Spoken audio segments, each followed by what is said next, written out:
Ladies and gentlemen, please welcome South Carolina Senator Lindsey Graham.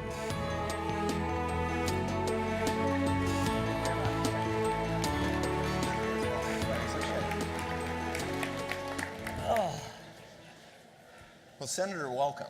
Glad to be here. Eat more bacon. And thank you for bringing Charleston, South Carolina weather to Des Moines today, or at least something close. Well, let's come to Charleston.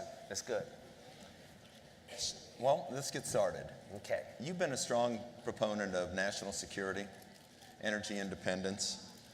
Where does ethanol fit in on that, and how do you view it? Well, every gallon of ethanol you can produce here in Iowa is one less gallon to have to buy from people who hate your guts. So keep it up. As Chuck says, ethanol is good to start the day with. Yeah. So what about wind? What about wind? A lot of it in Washington. Wind, nuclear, solar, oil and gas, ethanol, biomass. Count it coal. Where's the coal, dude? If we got it, let's use it. If we can invent it, let's invent it. If we can get off dependency of foreign oil, let's do it. If we can clean up in the environment, good for us all. Everything, all the above. Get on with it. What would Putin be without gas? I'll let you think about that for a minute. So just think how the world would be, no joke, if we weren't dependent on fossil fuels from people who hate our guts. We borrow money from a communist dictatorship in China, and we take $400 billion a year, the money that we earn here in America, to buy oil from people who don't like us. Let's break that. Let's stop that. Jump in here anytime you'd like. I'm sorry. South Carolina has a significant infrastructure on export, and in particular the ports in South Carolina. Absolutely. One of the challenges with agriculture is efficiently exporting the products. Right. One of the challenges for the Midwest is the age of the locks and dams on the Mississippi River. Absolutely. What's your perspective on how this country deals with an aging infrastructure problem that at some point will make it non-competitive? Our infrastructure is falling apart in front of our eyes. Anybody been to China lately? Anybody been to the Mideast? The Charleston port needs to get to 52 feet to service the Panamax ships that are coming through the Panama Canal. In the next decade, most of the ships on the ocean are going to be 3 times larger than they are today. To come through the Panama Canal, they have to widen it. Then they have to come to a port that can service these ships. So from a Charleston point of view, we've got to get our port deep enough to service these ships 24/7. The Mississippi River is getting clogged. The Army Corps of Engineers is overtasked. The lock and dam system is falling apart. There's one lock, the Olmsted Lock, and dam takes $1 billion out of the Inland Trust Fund. So the financing is not there to repair the lock and dam system. So I'm working with Democrats and Republicans to create about a $20 billion account that will deepen East Coast ports, modernize West Coast ports, and deepen and improve the inland waterways so we can get our products to and from the world. To me, this is an economic necessity. The Mississippi River needs to be dredged continuously, and the ports need to be modernized. And you're not going to get what you want without working with a guy like me. And I'm not going to get what I want on the East Coast without working with the West Coast and the Mississippi River and all other inland portways. This should be a challenge of our time, is to modernize our infrastructure. So how does that fit in with the Trade Promotion Authority and having that? If you were president, would you want to have that going forward? How does it fit in with TPP and in the U.S. exporting those products in those agreements? Well, the more markets, the better, right? The more people that want to buy Iowa stuff, the better. Well, how do you get your stuff to where they want to buy it from? And when you want to buy something, how do you get it here? That's why you need to modernize your infrastructure. I will vote for the TPA and the TPP under one condition, that we deal with currency manipulation. Trade is a two-way street. Exporting is good, right? You export corn, and God knows you got a bunch of hogs. So the bottom line is that imports are part of trade. So here's what I will not tolerate. a communist dictatorship, the Japanese or China, or any other country cheating us out of jobs. By manipulating the value of your money, you create a discount on products made in your country. So I will vote for TPA and TPP if we allow a provision in the trade agreement that would allow us to bring an action under the U.S. Trade Representative for currency manipulation to be an unfair trade practice. The GMOs are the same type problem. When the Europeans try to ban GMOs in Africa, when they try to use GMOs as an unfair trade practice, we need to push back. And I want to talk about GMOs if you don't mind. Yeah, go ahead. Anybody been to Africa? It's a continent that is going to be the prize of the 21st century. Communist Chinese are all over Africa. Radical Islam is moving in. And I'm not a farming expert, don't claim to be, but the farming practices in Africa are 150 years old. Land-grant colleges throughout America can help the African farmer to go from a subsistence farming to actually creating money, disposable income. And the European policy and not allowing GMOs to be introduced into Africa, an embargo, locks the African farmer into yields that are just ridiculously low. Not using drought-resistant seed is starving people. And I think what the Europeans are doing are immoral, and if I was President of the United States, we'd have one hell of a debate about this. So the present debate in this country about labeling of GMO product and versus organic, and what's your view on that? It's a backdoor way to put you out of business. Now, I'm a nuclear power guy. France has about 70% of their power comes from the nuclear industry. Surely we can be as bold as the French.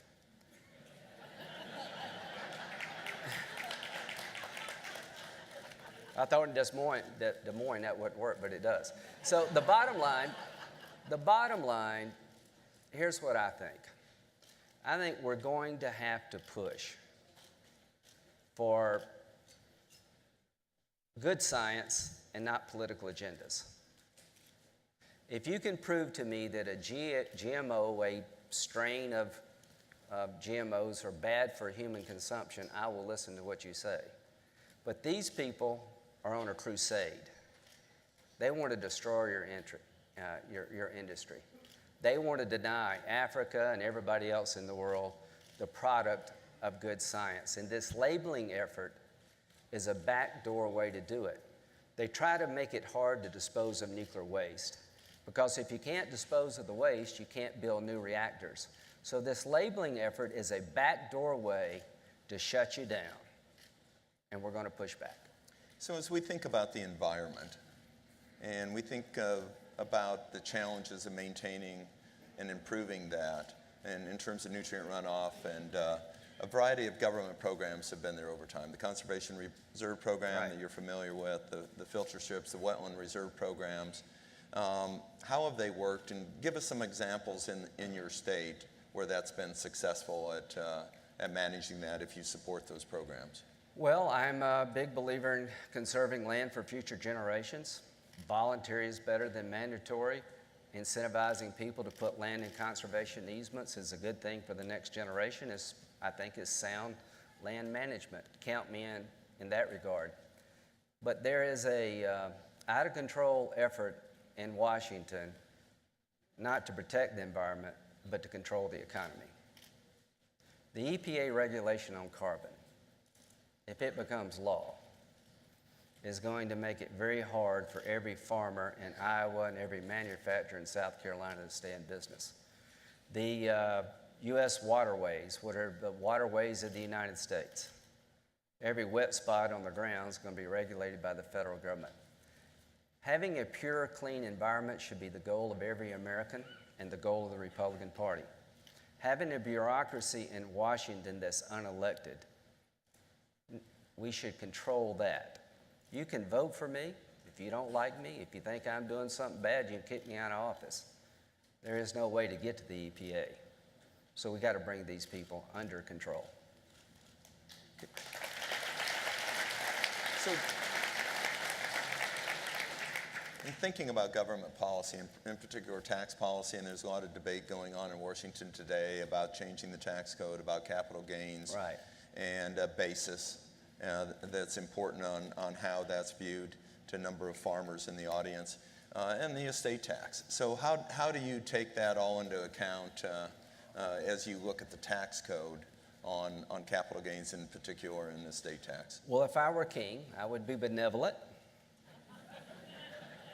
with a streak of cruelty every now and then, just to keep everybody on their toes.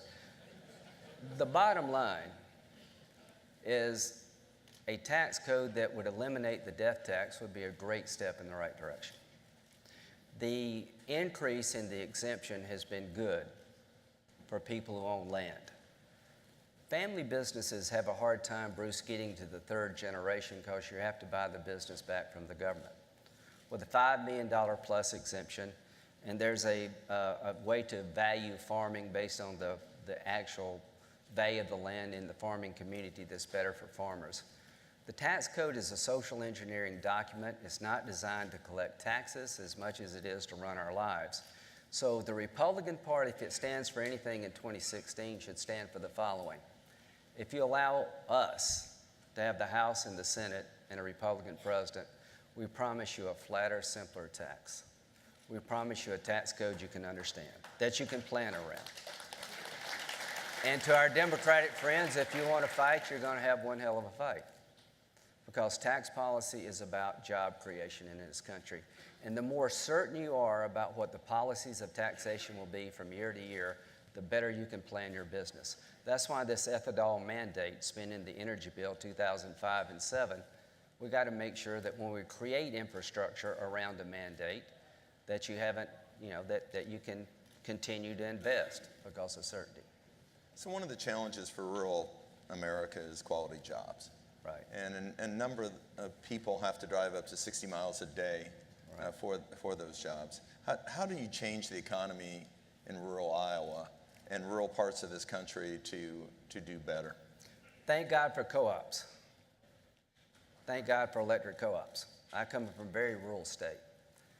The infrastructure created job is road, bridges, highways, water, and sewer. If you don't have that infrastructure, people are not going to go and develop economies in the rural area. Connecting the rural America to affordable, abundant energy is what the co-ops have been all about. Rational energy policy helps everybody.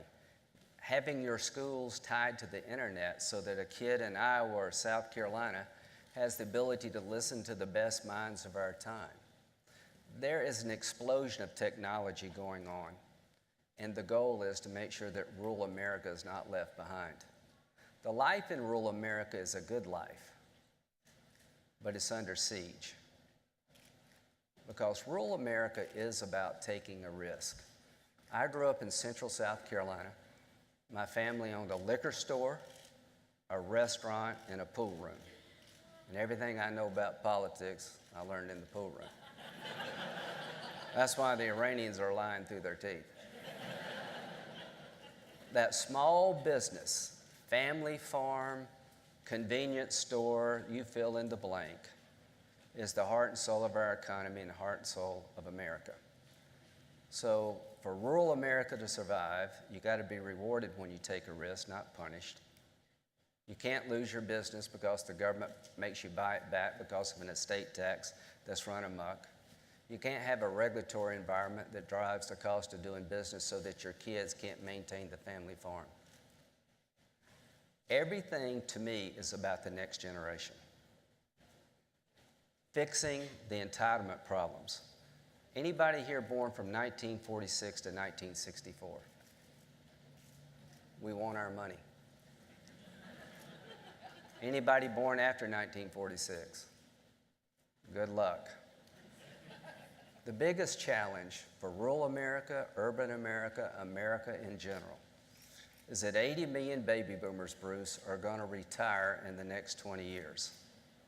We're going to wipe out Medicare and Social Security. When I was born in 1955, there were 16 workers for every Social Security retiree. Today, there's 3. In 20 years, there'll be 2. Unless we have a baby boom, we're going to need workers from outside this country. We need immigration reform that will supply us the labor to keep rural America working.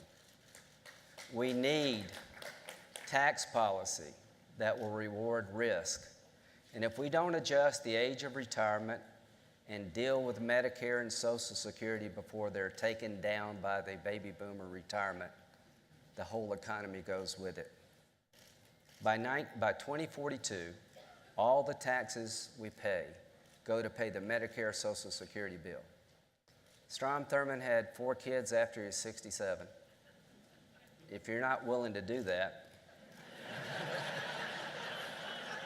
then we need immigration. And one last thing. If I were lucky enough to be President of the United States, the mission of my presidency would be very simple. Is to make sure that the baby boomers can retire in dignity, but you don't destroy their grandchildren's future in the process. I would ask people in my income level to give up some of the benefits promised because we can't afford the bill that's owed. I would means test benefits, and I would ask younger people to work a little bit longer because we live so much longer.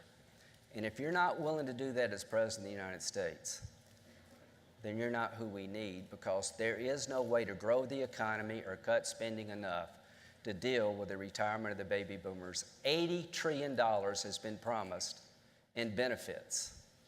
And if we don't reform that promise, America becomes Greece. It's the biggest issue domestically, foreign policy-wise, is keeping radical Islamists away from weapons of mass destruction so they don't kill us all. Those are the big challenges for the next president. So as we think about, you made the comment on immigration, and as you're aware, ag is very dependent upon legal immigrant workers to do a variety of jobs. And illegal immigrant workers. So how does that get fixed so that employers know when they go through the process that they're legal, they're e-verified, and that they can stay here and do the job? How many of you are married? How does a marriage work? It's give and take. You need workers, right? Legal workers, because you can't find workers native born sometimes. If you're in the meat packing business, good luck hiring people to do that work. A lot of them come from overseas. How did 11 million people get here illegally? Obviously, a lot of us look the other way. Have you ever met an illegal Canadian? I hadn't either. You know, they come to Myrtle Beach in March, they go swimming and go home. And we're glad to have them, because nobody else will go swimming in March. Maybe Iowa, maybe that's warm to y'all, but it's not to us. Here's how you fix it. You secure your border. Do you all agree with that? Right. If you can walk across the border, you'll never fix it. All the hijackers on 9/11 were visa overstays, so you got to fix that. If you can get a job in America illegally, they'll keep coming no matter how big you build a wall or a fence. You got to control who gets a job, and you got to give access to legal labor so employers are not encouraged to cheat. As to the 11 million, they're all not going to walk back to where they came from. Crooks are not welcome. Gang members are not welcome. But we need a rational solution to the 11 million, because no Democrat is going to give us everything we want without getting something. And you know what the Democratic Party is insisting upon? A better life for some of those who live in the shadow, but they will agree with me that crooks are not welcome to stay. But there are people in this country who have been here for generations that have American-born children and grandchildren, and I've got one solution to this problem: be practical. Get it behind us. I don't want a third wave. Fix it so you don't have 11 million 20 years from now. As to the 11 million, some can stay and some have to leave, but here's the conditions of staying. Learn the English language or you can't stay. Get in the back of the line, pay taxes, and wait 10 years before you can even apply for a green card. Seems practical to me. But I promise you one thing: there will never be an immigration reform bill where you get everything you want and the other side doesn't get anything. That's called life. And I want to get this thing fixed and behind us. It's hurting the party. It's a national security nightmare. It's a cultural problem. And where do the workers come from in the future? So I'll end with this. I want to replace a broken immigration system with one that works. In the future, if you get a green card, you get points because you can speak the language and you have a job skill that we need. In other words, we get to pick who comes rather than having to choose from people who are smart enough to get across the border. That's what I want. And the only way I'm going to get that is to deal with Democrats. Any Democrats here today? Well, you're a lucky man. I wouldn't have raised my hand if I were you. So I'm going to end on this. I've enjoyed being in Iowa, but how the hell did y'all vote for Obama twice? Don't do that again. Thank you. We're out of time. Thank you very much.